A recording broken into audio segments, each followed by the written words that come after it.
All right, how's everybody doing? This is Elusive Collectibles, and this is episode 3 of State of the Hobby. Back with me is Brian from Marvel Cards Up and Victor from What's up, Marvelous guys? Packs. How's it going, guys? What's on your guys' mind? Oh.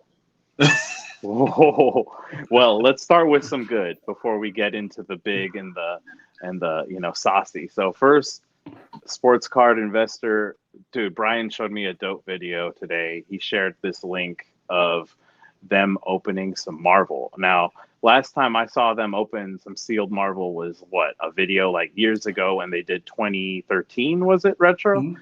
And they did it for charity, just like around the holidays. And same thing this time. They do a charity for holidays, and this time they opened Marvel Metal 2021, and they also did a mystery sketch card box. So I watched that, and it was just cool to see how enthusiastic these guys who are into only sports cards were getting over the art, and not just, going quick, rapid fire for the insert. You know what I mean? They were really like enjoying each pack, so that was cool. I don't know what you guys thought, but I thought it was really refreshing. Yeah, I thought it was awesome. It was great to see such a central figure in the sports world enjoying the Marvel product that much. I thought that was pretty cool. And to see him like appreciating the art over appreciating the hits was awesome.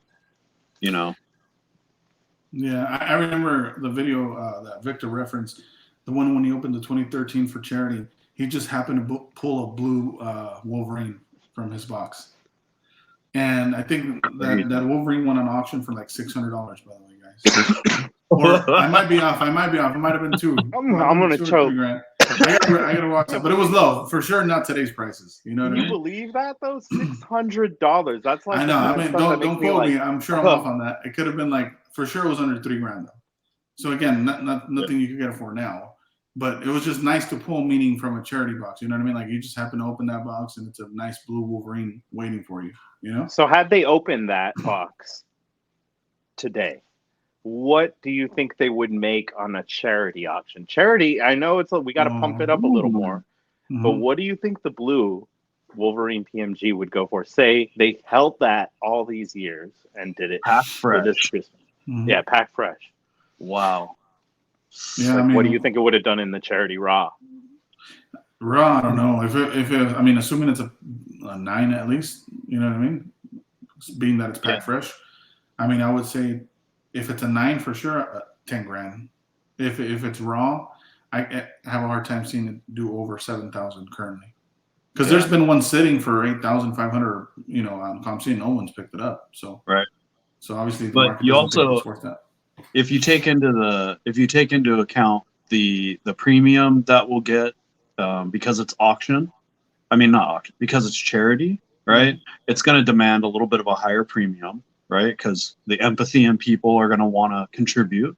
Mm. Then that could probably get over 10. I think so. Yeah. Which is awesome. Still, it doesn't before I get mine, Brian. So I don't know. The point of the whole story is let's not let it get to 10. No. Yeah. Okay. Then don't. Whoever's watching this, don't rewind it. Don't worry about what Brian was saying. He was just messing around. Yeah, dude. So no, I still need that blue Wolverine. But hey, I do have to say that I had an offer out there, and someone brought it up to me, and it reminded me that I have this open offer that I have to close now publicly, so they can't hit me with it after the fact. I used to be open to the fact that if you had a blue Wolverine and you'd be willing to trade it for the 2015 Fleer box, I do a trade on that. Now, I honestly believe that box is going to outperform that card long term. Mm. So for those reasons, I'm out. I'm just playing. I'm out, dog. Yeah, but with the 2021 now that they opened, this is kind of really going into a whole new realm, because this is not just myself opening a box of metal, putting it on my channel. This is Sports Card Investor doing it for charity. Mm-hmm. This is like a big deal in my eyes. No matter what hits he pulled, people are gonna, start getting into like, hey, what is this product about? Because he's showing it to a whole new audience. So for me, Right. it was just like that's what it did. You didn't find like if you wanted to search 2013, retro box breaks, that was the one of the only videos you were going to find because content making isn't like it is today. So I Right. guess that's a big difference, but at least it's bringing it to that even bigger audience that we as a small community don't or can't reach. So I just thought that is going to help Marvel Metal along in the long term because Oh yeah. those cards are new right now and you can still buy boxes, you can still do an e-pack, and you can go on ComC and find stuff right now, pretty cool deals. But down the line, like if you look at what happened with Retro, then $600, I almost choked on the water. Imagine what these pulls, these PMGs, these Geodes, Platinum Portraits, all these other cards that you could find in there are going to start going for when you can't find sealed anymore. Right. Yeah. It also showed a lot of people who are horny for the 90MU a really good mid-level product. Like a lot of people who are coming in and going after the 90MU, they got the blinders on and that's what they're going for. It's like 90MU PMGs, right? Yeah. I was sharing with you guys, sorry to cut you off, but just because I think it's a good side note. I was sharing with Brian and Victor that I originally actually got a DM with a specific question.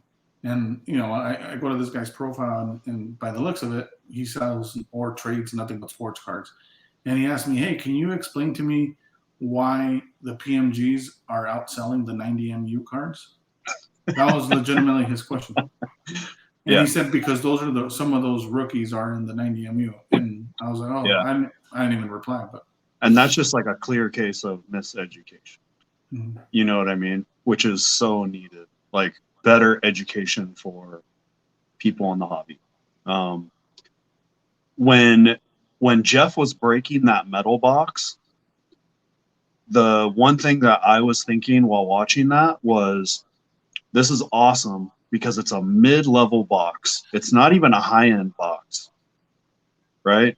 So imagine the people coming in looking at metal, and then they're going to go, what else is there? And then they're going to find Masterpiece. They're going to find Premier, Black Diamond, all the higher end stuff. And then when they go back, they're going to see all the other stuff that dwarfs the 90MU, right? Like I get the sentiment part of 90MU, but a lot of the people coming in are coming in for the investment aspect of it.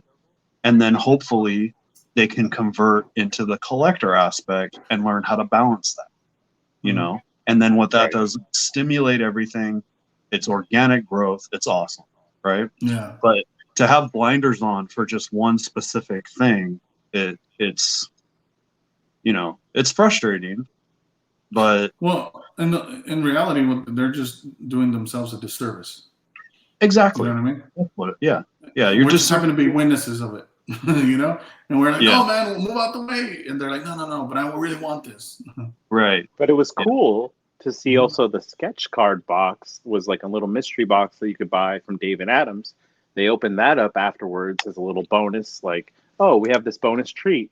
And it had a mystery pack with some 90MU, but also it had like, other inserts from like, I think Masterpiece and some other stuff, but mainly the sketch card he got to, and they got excited. They got a shocker from Spider-Man, one of one on Masterpiece's stock. And then they even alluded to what Brian was saying, like, oh, this is from the 2020 Masterpieces. This is one of the premier products that Marvel has. And they definitely took the time to like prepare for the product, but also having the support of, hey man, I got my team member here, I forgot his name, like throwing in, it was like how we do it when we're doing a mail call and you have your friend jumping in and giving some commentary while you're opening stuff, It was just, it was really cool to see them enjoying every card rather than skipping over and just being like, where's the hit? Well, I just wanted to touch on a couple of things that you said. And one of them is, I'm going to be honest, man. I'm going to, if the shoe fits, that's on you. But what I've noticed in a lot of creator channels, not only like Pokemon creators and sports card creators, I follow a lot of people. I'm not going to mention any names, right? Some of these might be obvious to some people, but what it is, Brian was talking about the miseducation and lack of education, at least in the Marvel products. And the reason why is because some of these creators have to take ownership because they don't share what they're really picking up. And the reason they don't share and they don't want to tell you about the other stuff is because they're too busy picking it up themselves. So that's why when they bring up, if you go to any chat, again, it has to someone that's not into Marvel, Pokemon, or sports, and you type in Marvel in the chat, they'll either dismiss the comment and not touch on it at all, or you get different responses from some people calling number cards manufactured rarity, and you're like, what's going on? You know what I mean? So you just start putting these things together. And same thing with some sports guys. They go, oh yeah, well, it's 90 MUs and the rookies, but they don't want to tell you about some of these other inserts and sets and really rare cards and pack pulled autos. So there's so much in our hobby that still some people don't understand. And unless you go and do the research yourself, and what it comes down to is not only the creators have a small bit to play as far as fault, in my opinion, but it all leads back to the individual. If the individual didn't want to go out of their way to research, then that's on them as well. Right. Because nobody who came up to me and told me, hey, you want to look at these sets, you have to like start digging. And everybody wants the 6-minute abs. Nobody wants to fucking read the encyclopedia. It's true. I mean, you need to do your own research, but if you're going to be out in the public space talking about it, you also need to do a good job educating what you can, So it's kind of like two responsibilities, right? One on the person talking and the other on the person buying. But it's funny you talk about that manufactured rarity, because that just kind of reminds me of the old like the box run argument with Pokemon, right? So it's like with Pokemon, they pretty much just leave those printers on overnight for years. I mean, they can't give a box run count because it would probably destroy the entire Pokemon hub if people knew how many boxes was actually printed. But with Marvel, you have a general idea of the box run, right? So that alone says Marvel cards, even just regular base shit, is more rare, right? Just strictly on box run. Then you get into serial, right? They don't even have serial numbers. When you buy a box of Pokemon, you have a general idea of what's in already. And that's if it's an American product. If it's Japanese, they have guaranteed hits because they have strict gambling laws over there. Right. Whereas over in Marvel, you just don't know, right? You have your pack odds, and cool, you buy some like 2020 Masterpiece, you're gonna maybe get an orange, you'll probably get a purple, you'll definitely get a sketch, but you just don't know, right? When it comes to Pokemon, you're guaranteed. And to me, that has way less value, right? Like, the rarity and the scarcity of Marvel stuff is light years ahead of what they think their hobby's at. Correct. That's what ties to the meat of the next topic we need to get to. And look, before we jump into that, just to summarize what Brian's saying, and the truth of it is as well, it goes back to what I was saying about people not wanting to bring up Marvel right now because they're too busy acquiring it, right? If they are. And then the same thing with these people that are saying that. The reason they're bringing that up is because they have too much stake in the game. Yeah. You don't want to admit that there's 1 million of your cards if you have 10,000, 100,000, let alone $1 million invested in that. So it's to your best interest that they don't drop any more than they've had, right? And it's in your best interest that nothing else takes the focus away from what you're into, right? Because if you're into Pokemon, hey, let's do more Pokemon breaks. Marvel, no, don't talk about Marvel. Come back to Pokemon. But that's what I think it's going on. Same thing with sports, man. I mean, I also think you talked about the conversion. We've talked about this on and off all the time, which is like, like sports people, and I've heard someone, this is not mine, I forgot who brought this up, but the first 10 cards might as well be blanks. Because to your point, they only care about the hits. Literally, they could just print blank pieces of paper, put it there, and they'll be happy with their hit. Yeah. Where, going back to the Jeff video that you guys were mentioning, the reason he was enjoying even base cards is because artwork. That's the answer, artwork. And guess what? All of our cards are full art. All of them have great art. Now, art is subjective. We won't get into that. But there's a lot of pieces that if I show a piece, you know, it's universally accepted that, man, that's some good art piece, right? Like I always go back to 90s. Look at 94 Magneto by Bob Larkin. If you think that's a bad Magneto, then that's on you. But I think 90% of the people would disagree with you. So and I'm going to show you just a quick example, right? So I'm going to show you this. I just picked this up, right? So this is, let me see. There we go. So that's like an Anthony Edwards green, what is it? Prism? Yeah, it's just a green prism, right? Dope basketball player, right? But this would be the hit. If you look at it for the art, dude, it's just a picture of Anthony Edwards dribbling the ball, right? Mm-hmm.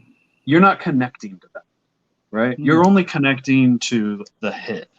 Now, I like watching him, right? I think Minnesota's dope. Like, he's a good-ass basketball player. But as far as, like, art appreciation, you're relying on the photographer, right? And unfortunately, there's not a lot of dope photographers in sports. But this is also a hit, right? This is the Chrome Tatis rookie. Let me get this. There we go. Now, if you look at that, the composition is dope. So from, like, a photographer point of view, that's a dope-ass framed picture. They did a good job. Right? Yeah, it's a good picture. So not only do you get the hit, but now you're like, oh, and that's a dope-ass capture, right? So when you're flipping through, like, sports cards, you're totally right. You see it. You're just like, no, bam. No, bam. And then you're only keeping, like, the top guy or the top two guys from each team, you know? Or you spec on all the rookies, and then you give everyone backlogs because you send up like 1 trillion rookie cards, you know, hoping one day they're good. But when you get over to Marvel, to your point, you know, it's like, yeah, dude, that's dope. I don't care if he's Nimbus or not, dude. That's a sick-ass name one, you know? Like, just go crush that. So when you're looking at these, every single card has good art, you know. It's subjective. There's something for everybody. And those bench players, even their cards are dope. Like, if you go to Bianchi's set, holy crap, dude. Yeah. Like, the Z team in Bianchi's set look amazing, right? Yeah. And they're numbered. If sports had numbered full sets, it'd be over, dude. It'd be over. Those sets would be like hundreds and hundreds of thousands of dollars. And we got that every 2 years. Yeah. And the older stuff we got in Rittenhouse. You know, yes. Yeah. And even numbering boxes, even Upper Deck, as good job as they do with some of these inserts that we have with Marvel Masterpieces and PMGs, they still don't number the boxes. Mm-mm. That would be you nice gotta to know. search. You got to do the math, and you got to figure it out. And then sometimes it's bro science. Some people hit you with some bro science, man. That like, you know, I've talked to, you know, I won't name names in the hobby, but I've talked to good friends that we all know that, oh yeah, man, there's only 5 of the Platinum portraits. Oh really? Where'd you come up with that? Well, you know, they don't have the answer, dude. Or if they do it, it's bro science, like you were saying. So that's why, you know, Victor has brought it up before all the time when, for me, a trigger word is SSP or SP. That's why, because you're leaving it to my imagination, or my ability to like, dude. And don't get me wrong, can I do the math? For sure, I could do the math and give like a roundabout answer, right? Like pretty close rough estimate. But I still have to do all the damn work. Where you could just tell me how many boxes were. Yeah, and that's the tough part. Like with SSP, right? So like that's why I like Cardboard Connection so much, because sometimes they'll break down those SSP pack odds. Right. And So once you figure out the box run, and the rest is kind of easy to figure out Correct. how many in what packs were SSPs or SP. Mm-hmm. And that's pretty cool. But you still have to do so much damn work. They could just put the sticker on there like Rittenhouse did, Yes. 9,000 boxes, 8,000 They boxes. already are doing that. Sorry, but Upper Deck's replacement program has skewed the odds even more. Yeah. And it's time to talk about it because I'm not going to hold it in much longer before I pop.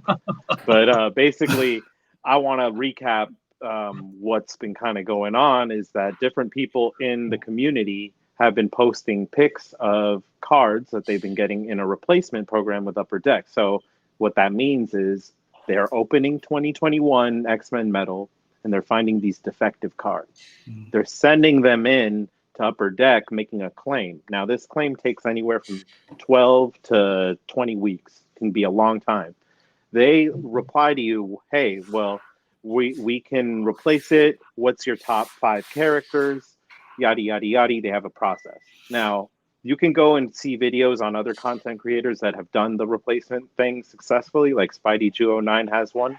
And it seems to me that I have data that shows they've had a full Gambit Rainbow of 2015 Fleer Retro that they have been using to swap as replacement cards for some of these defective cards. So if someone's sending in a green PMG is getting a green Gambit from 2015, not 2021. So why are they holding cards from the past 6-7 years is crazy to me. I mean, to have just seen the 1-of-1 gold get exchanged for a 1-of-1 purple FX Gladiator that is from the new set for that gold 2015 Gambit is also that's damage was par with what you would normally just pack pull. The damage on that FX was just like some edge wear. It wasn't crazy. It wasn't like there wasn't a dent in it. It wasn't bent. I'm hearing you guys, but before, because you guys both went different directions right off the bat. The thing that sticks out to me the most before we get into any of that stuff, like the different years and blah, blah, blah, they're not even in the same league of characters. No. Thank you. Yeah. So that, to me, that's the most obvious thing first. Like if I send in, even if I send a Gambit, like today, if I send a Planet Portrait Gambit that was damaged, right? I don't expect a damn Spider-Man back or a Wolverine. Right. Yeah. I expect a Magneto, maybe. Yeah. So that's I don't think there should be anything given back. I mean, well, first I'm just talking about characters. I'm just talking about the character. You guys are talking more specifically. Yeah, go ahead. I'm just gonna say I don't want to bash Upper Deck, right? I really don't. I've been buying their stuff since their first baseball set. That's what got me. I mean, once that dropped, I was like, this is Upper Deck. This is special, right? It was which Wally is crazy because you're just Wally Joyner started it with that other dude, Books, I think his name was, back in the day. Those two dope Angel players. I'm a big Angel fan. So I don't want to bash them, right? But the replacement program is absurd. It's totally absurd. You're basically, what they're doing, from what I understand, is, and what was explained to me, by the way, is they're taking the sampling after the product is already made, right? Now, the first red flag on that is it's called a sampling. Well, a chef doesn't taste his food after he already delivers it, right? He tastes it before he serves it to make sure no one's going to like spit it out, right? So the sampling needs to happen way before that product has its published pack odds and is wrapped and shipped, because that's what sampling means. Well, that's the first issue we have, right? And I don't know if you guys know the details on that, but that's my first question. When I hear about this, because you know me, I don't get into these kind of things too much, and I told you this. For me, when I first heard of it, I wasn't surprised. I told you, right? Because in general, and what I was telling Brian is, if someone invites me over to play Monopoly, and they're the banker, and you're hoping that they play by the rules, and people are people. You know what I mean? So, Mhm. but my question to the whole issue to begin with the replacement program is, did they sample, like you mentioned, the product, whether, and for those that don't know, what that most likely, what Brian is referring to is when they open a product so they could demonstrate and, give us a sample to people, or for entertainment purposes, for marketing more than anything, right? Here's hits that you could pull, blah, blah, blah, blah. But Right. to me, what sounds like it's more logical based on the fact that you guys told me it's a rainbow of gambits, wouldn't it make more sense that they just pulled them from the assembly line rather than open that much product until they found and completed the rainbow? It would They make more could. sense, but they Not that, likely not met. not They that either's likely right. I just want to know which one it was. well, I was told well, let's put it this way. There was a letter written by Upper Deck that said we will go ahead and do quality assurance. Quality assurance, they open up a certain amount of the product, and they actually pay for it. They pay for that amount, and whatever hits they pull, they hold, for the replacement program. Now, to pull the gold, the green, the blue, the red of one character is a pretty big sampling based on the odds, and that they have stated that they're doing it after the product is already complete. So this is from So sealed. they can't call it a sampling, right? So they can't call it a sampling. That's a buffet. You're getting high on your own supply basically, and not telling anyone that you cut the coke. Like that's what they're basically doing, right? So they make 100% of the product, tell the public you're getting 100% of the product. Let me rephrase that. The public assumes they're getting 100% of the product, but you're only actually getting less than 100% of a product because they're not disclosing what amount of product they bought back for their sampling, right? So if you're a character collector, that changes things. And they're not discussing what the hits were, right? So if you go back, like I was talking to you guys earlier, I did that poll earlier this year about the amount of set collectors versus character collectors. Character collectors dwarfed set collectors. It dwarfed it, right? So what that tells me is that there's more people chasing specific characters. And if Upper Deck is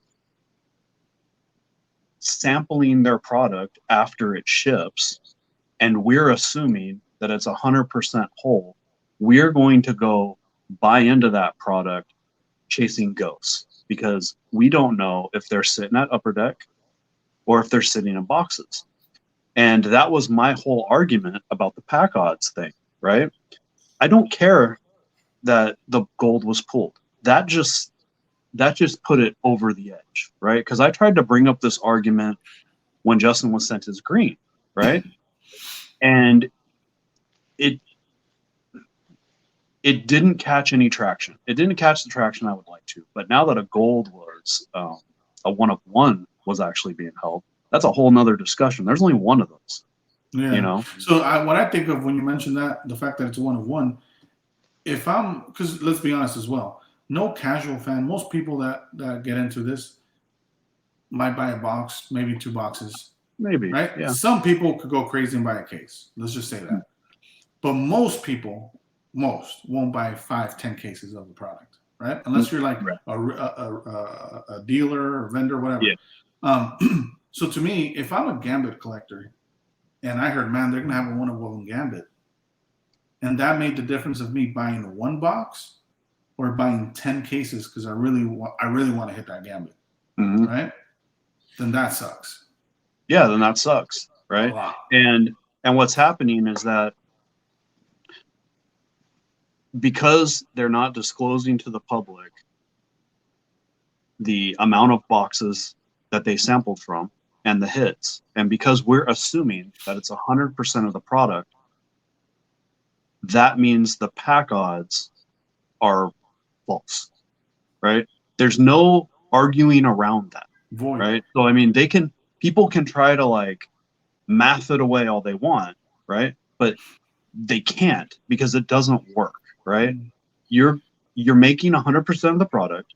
You're keeping 10%, let's say, right, for arguments purposes, and then letting the public assume there's 100%, right? But you kept that 10% after already saying your pack odds, right? Well, they're skewed, they're wrong, because 10% of all of that stuff is already gone, and so that was my whole problem with it. And I offered a really good solution. I thought I offered a good solution to it for them to end that program, which is essentially just offer people sealed product, right? So any serial number card that they get out of their sampling, right? They take those, they repack them in new product, ship that towards the end of the runs, right? Because at the end of runs, boxes stagnate. Once all the hit cards are gone, sales go down, right? So if they pull all these dope ass serial number cards, repackage them, right? Or reprint them if they truly are damaged, right? Put them back in boxes. The collectors and the chasers know they can still buy with confidence the end of line product, right? If you send in a card, they can offer a sealed box or sealed pack based on, whatever character it is. Yeah, based on the market value. Or they can just offer you current market value, like fair market value, and make you whole, And that was my argument, is that they were saying that, well, Upper Deck doesn't care about, that they're just going to grab whatever is the same equal card. Oh, it's a green. It's a this, it's a this. And it doesn't matter if it's a cross set. And when people said that, that was insulting to me, because to me, we're spending so much money on Upper Deck products. Let's keep it real. People are spending tons of money with them, and they're going to continue to. But it's really messed up when it comes to the point that, okay, now you're trying to use that argument to say that this sealed product, you should just be able to get something and they won't even value it. They won't even do the research. Like, how long does it take you or I to look up a couple sold listings, And now we can't say the excuse, well, certain Marvel inserts don't have that or whatever. And that's just not a reality anymore. This market's grown to the point where you can find, reasonable Especially for market PMGs. value. Yeah. There's enough data out there Mhm. for them to have looked it up and been like, hey, maybe we shouldn't send this gold 1-of-1 for a purple 1-of-1 gladiator. Maybe we should actually send something of fair It's market also value. a huge disservice to set collectors, right? So just tonight, we were talking to somebody who is trying to put their set together, and they're missing a couple cards, right? That happen to be out of retro. Well, guess what? They haven't surfaced ever. I bet you that junk is just sitting there in an Upper Deck factory, in some box, just waiting, right? And this person has been hunting for years. Just these two random cards, that are of a rarity. They're not PMGs or, stuff like that, but they have their own rarity in them where there weren't that many made. Well, and not only that, to be honest with you, like going back where Victor was mentioning, like, giving you fair market value or giving you equal or lesser price or whatever, right? Or equal or more in this case. Mm-hmm. The issue even with that, for me at least, again, going back to the guy who wanted the 1-of-1 gold, right? Hypothetically. Now, going into a real scenario, I didn't buy EPAC and I didn't buy boxes of X-Men metal. But I was pretty transparent with the community and the collectors that are in our hobby that I was going for Gambit, right? And I wanted a Gambit Platinum Portrait. Even the issue with the whole program, even if you give me a better card, what if the issue is that I only wanted the Gambit?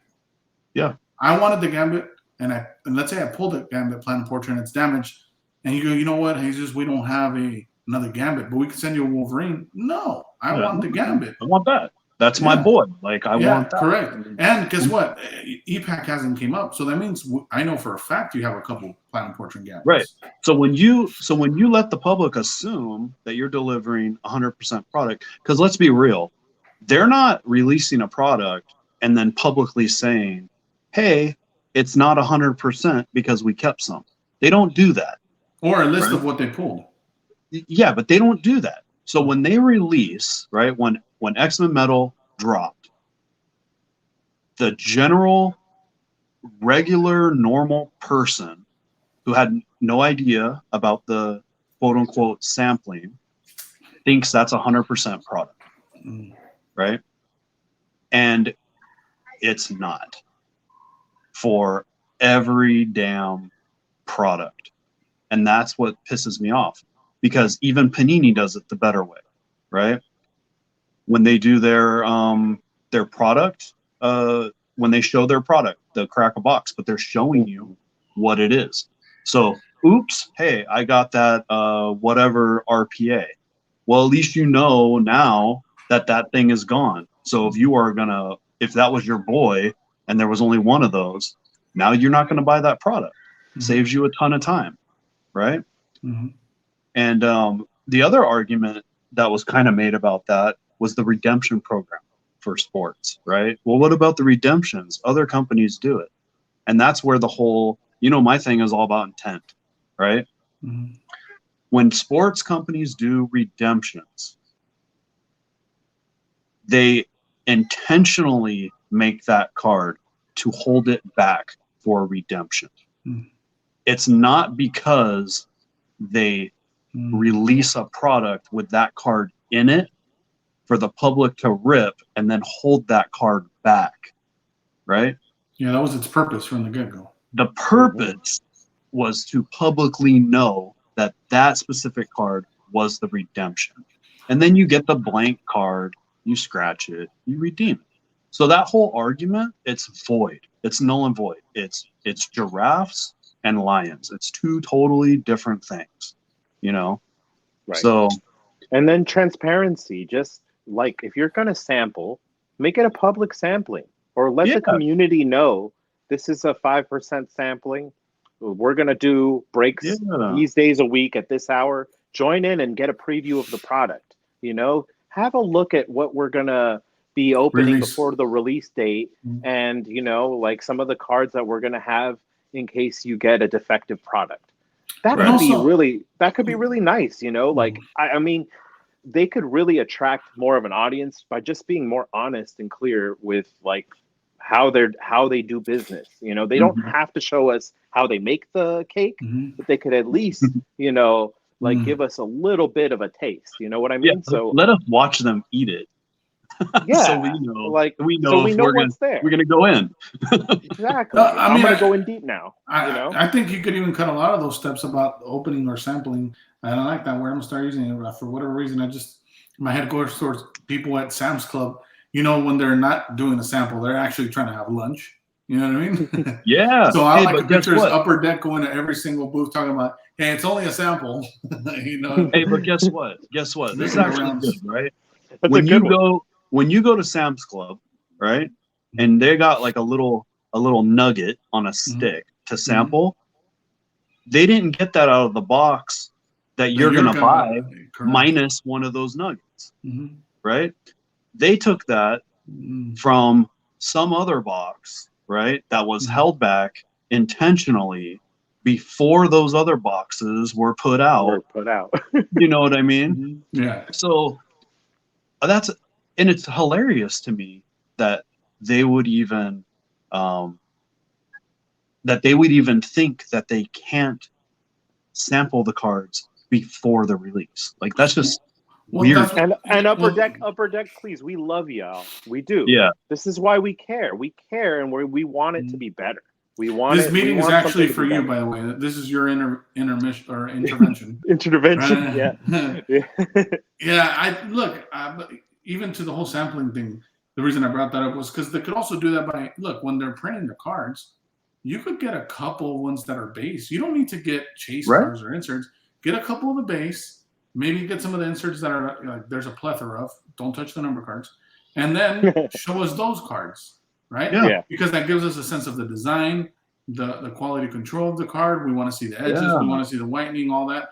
But you don't need to get a gold 1 of 1 so I could see, or so you could see if the product is doing okay. I mean, again, I just don't know the whole story of that. You know, I wish they make. I honestly wish they make a statement just to reply to That what would be is their cool. actual procedure. You know what I mean? Like, Yeah. did they legitimately open that much product to Yeah. pull a rainbow, or did they Right. just keep a rainbow? Well, Right. also with Either way is bad. Correct, but with- one's worse. Look, you can steal a bag of chips, or you can steal from an Yeah. old lady, but one of them is worse. Yeah. But with EPAC, look at EPAC. They make it at a cheaper price than Dave and Adams, but they probably made way more off EPAC than they did off of the Yeah. physical sales they did by selling it to these, middlemen that then sell it. So they were getting it off a cheaper price, but then when they put the price, which seems like it's less to us, it really isn't.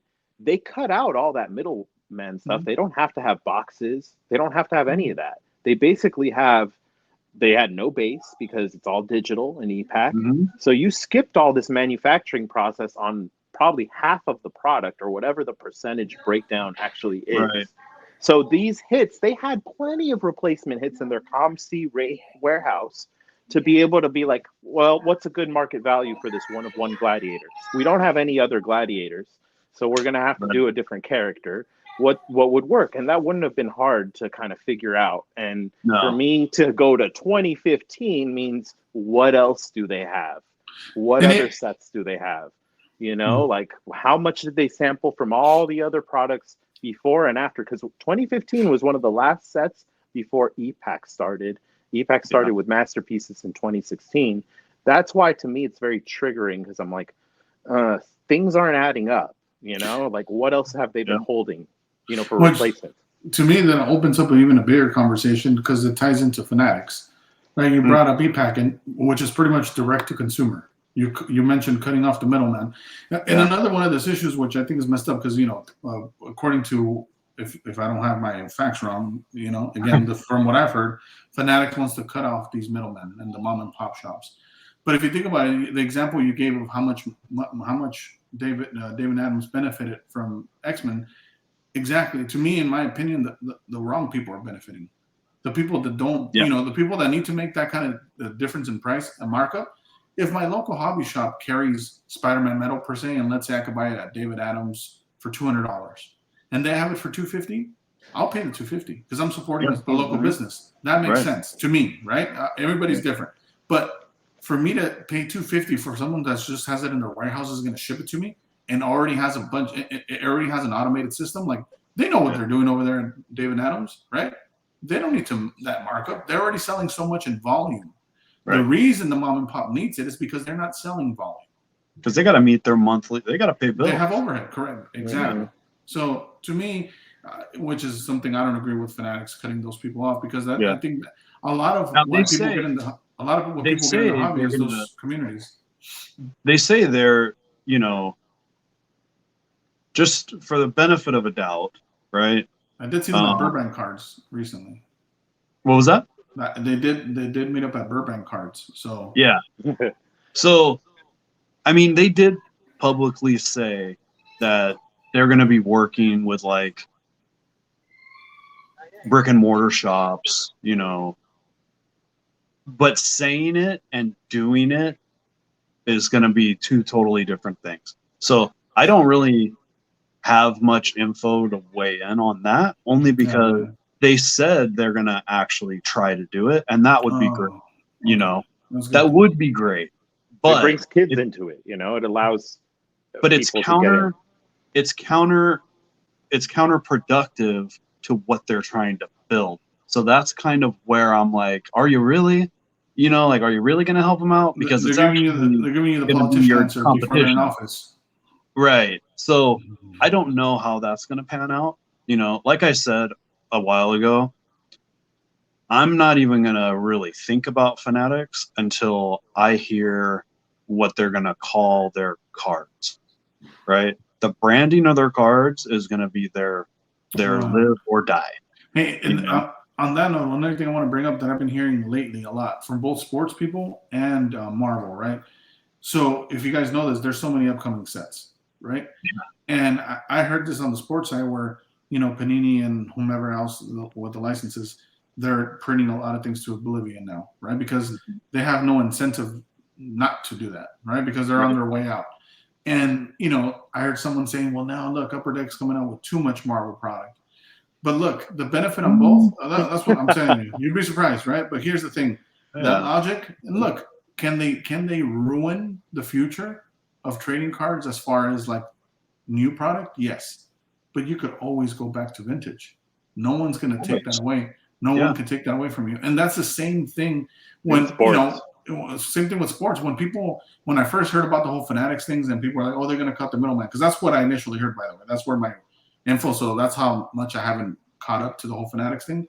But even when I heard that, I was like, dude, David Adams is probably even loving that. Because all you're doing, at least in my mind, is if I'm David Adams and I have a warehouse full of vintage stuff, and you're telling me it's not going to be printed anymore, you pretty much told me that my shit just became rare. Yeah, you're going to have a junk wax boom? Yeah. Hell yeah. Awesome, man. We need that. That's dope. But the way I see it is sports already print so much just because their audience is ginormous. Because their demand is that way. Yeah, their demand is so high. They print already like 1,000 times more than we do, right? So if Upper Deck wants to release 1 or 2 new sets along with all the other ones, our supply, even with our amount of people in our hobby, it's pretty low. Like our supply is already pretty low. We're like knife fighting for stuff already. So release more sets. That's fine. It's gonna hurt wallets, but it's not gonna hurt. It's not gonna hurt the supply and demand of the market, right? Only how much we're able to acquire. Right. Yeah, whoever's watching this, and if you ever watch this like 2 years into the future, when you're hearing these discussions, like Brian is not lying. People are knife fighting for certain things at this point. Like, if this is the equivalent to like you being at the grocery store and we both reached out for the last watermelon, you know what I mean? It's going down. That's what's going on right now. Sometimes it is, man. It's like once a week. I'm trying to fight for my life or something. If you lose an auction, you already have it. Keep it real. Everybody here talking right now. If you lose an auction, 3 people come to your mind that could have taken that. Dude, we check with each other in the chats. Like, hey, bro, are you going after this? What's wrong with you? We're kind of like checking on each other and being sure. Can you catch the code word? Yeah, did you see this? I'm going for this, man. So I'm going for this. Don't touch it. Get away. And you're at a point with your group where you trust your little group. We're all in our little hives right now. We're all like kind of hunkering down because it's the storm. You know what I mean? We're like, batten down the hatches, guys. We got to plan what we're going to talk about. We got to plan. We can't let everyone, know what our Kool-Aid is. You know what I mean? And that's the reality. It's just, let's be real. It's not easy to do this right now. Because we know that low and our demand is high. And it's not going to be, it'll be a really fun ride, but it'll be crazy if we 2x our audience or 3x our audience. You're looking at now just like regular base is making moves, Like it's not going to be about the hits. It's not going to be about the hits. It's going to be about base. If we 2 or 3x. And it's funny because we're talking about base with Lucas and how many of those were made right in the pop 10s, like 17,000, 18,000, maybe even more. Yeah. Again, I don't follow sports too closely, but speaking of base and speaking of losing stuff, right? I lost an auction. I had family over. I'm just going to be real, and I just want to, because I think this is fun, and in the future someone's going to laugh at this, but. I was with family, and you guys, whoever took my PSA 10 of this, congratulations, sir. I didn't bid. And that's a base card, by the way. And I guarantee there's not going to be more than 100 of these in a 9.5 or a 10. Yeah. And soon base will be the hits. Yep. Definitely. I mean, it's the logical move. Especially the ones with great artwork. Dude, do you see Yeah. these guys? You said it. You said it 3 times in this whole show. Oh, there's rookie card. Those are sports people that say that. And I love it. I know right Right. away when they're Mhm. messaging me because I'm like, oh yes, new people. Bring them into the hobby. Yeah. Let me educate. I'm still about sharing knowledge to a point. I'll give them nuggets, but they got to do their own research. But for Yeah. me, it's like I'm not going to be a jerk. I'm going to Mhm. help them out because they're asking a question and they see my collection, they see my Instagram, they see something Yeah. they like. So they see something that catches their eye, they want to know more about it. So I go for it. But you could tell right away if they're comic guys Mhm. because they come in with, "Hey, bro, you know where I can find more of these cards because it's the first appearance of so and so, Mhm. and I have that comic book and I want to match it up." Mhm. Boom, easy. They came Yeah, from the first comic world. appearance is their You don't even need to keyword. check their profile. I have it down to where I don't even look at their profile no more. I can tell by their keywords. They'll say rookie. They'll say, what First else? What appearance. is first appearance for Well, see, now comics? you're And giving up that info, and they're gonna stop using Yeah. it, and then they're gonna slide in Yeah. all sneaky. yeah, it's not, but it's still they have these little tells. And I'm Yeah. not going to say them all, but those are a couple nuggets for Mhm. you right there. Yeah. Where Yeah. I'm not mad at y'all. I'll still respond to y'all just like I respond to my peeps up here. You know, Hey, just keep it real. I'm all about it. You know what? know? I want all the people to come into Marvel, right? It's an Some of it's- ecosystem. Everybody plays their roles, man. Well, dude, here's the greatest thing, right? When I came over from sport, it took about 1 week for it to really hit me that Marvel touched on your, like, when you look at Marvel, you feel young, you feel fun, Yeah. right? It's dope. This art is sick. I remember this stuff. So you're not only connecting with the hobby in like a really cool, sentimental way, you're enjoying it. Whereas when I was in sport, Mhm. it was the hunt. It was like, where's my Jordan? Where's my Kobe? Where's my LeBron? Where's my Yala? Blah, blah, blah. And that was it. There was no like connection. It was buy, move, you know, those types of things. There wasn't like, dude, I have stuff just sitting on my desk To look at. and it's And there appreciate. because when I'm working, I can look over and it makes me feel good. Yeah. I don't do that with sport. My sports stuff is in a box. Mhm. Yeah, the only time I feel good is when I sell it, Mhm. right? That's it. So it's awesome that opportunity is there for so many people who like trading cards, Yeah. you know? And for Yeah. people getting into the new stuff, a lot of good new stuff is coming, and be patient because while we have this time to wait for the new stuff, do your research, man. Oh, yeah. Trust me. Look We at got some of the Spider-Man old sets. Metal. We have Spider-Man Metal. Probably Till going June. to break every record for card sales. Honestly, like that set is going to be a bananas. Crazy. It's going to be bonkers. You said knife fights, right? There's gonna be it's going to be knife like fights, bro. Yeah. There's gonna be sharpened spoons and toothbrushes. People are going to be going at it. shanks. Yeah. Well, you know me. I don't participate in the knife fights. I just like to like pick off with arrows from a Yeah, distance. Oh, you're an So- archer. You're a sniper. Yeah. So after that, Mhm. you have Avengers Flare Ultra, another incredible set that's Yeah. going to be bananas, right? And then 2022 masterpieces. Like It's gonna say 2022, but it'll be out in 2023. Let's keep it real. probably. But you know what? I don't even care. I don't even care because that's going to be another set of insanity. Hey, you I won't like patience. You got to get the Yeah. artists to take their time. This isn't, you don't rush art. People want to Yeah, rush there's- art and you don't do it. And with Spider-Man Metal, patience means better quality. And I bet you if we get it in June, I know people hate me right now for saying June, but better quality, better cards, better quality, more chances of like really enjoying what you got, and then less of this replacement BS too. Yeah. If you have good quality, then you can actually sample the cards before they ship and just ship the whole product. You don't need to hold stuff back because you're not replacing. We saw the blues. We saw the blacks. We know they can do it. You know, Oh, in the X-Men blues? Metal. The Yeah. blues are amazing. The blues are amazing. The sharpest cards I've seen out of metal. I mean, they are beautiful. Mhm. There's Yeah, I no agree dent with that. in them.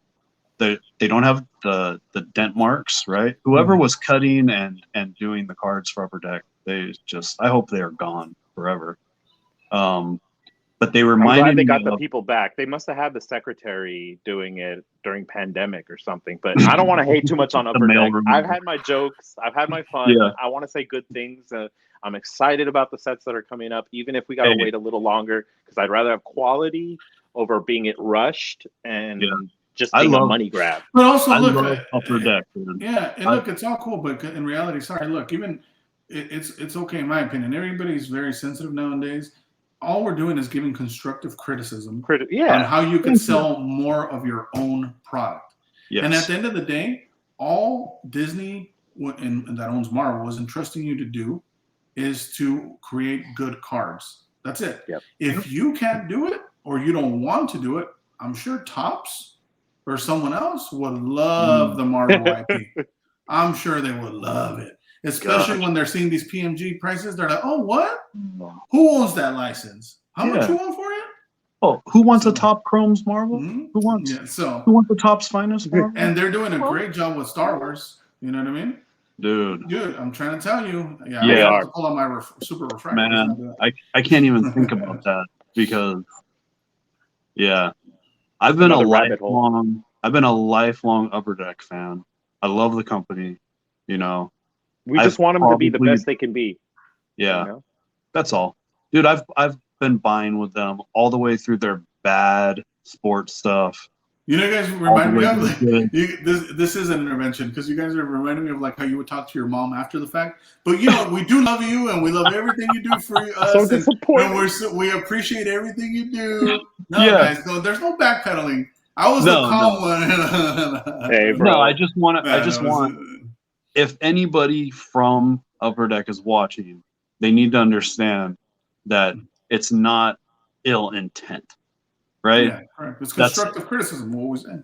Yeah, that's all it is. But It's hashtag like them and get their attention. They need to watch this. it's like telling your best friend the truth about how they look. You know what I mean? You're just gonna tell them. They're gonna get a little hurt, but then they're gonna know that it's just love, right? So that's kind of how I feel about it. Yeah, let's end that at that. Love. Right? Yeah. Guys, let's just do better. That's Yeah, all. for real. We can That's all it. do better. We can all do better, man. Yeah, you guys have a great weekend, man. Thanks for joining me. Love y'all, guys. Love talking to you guys.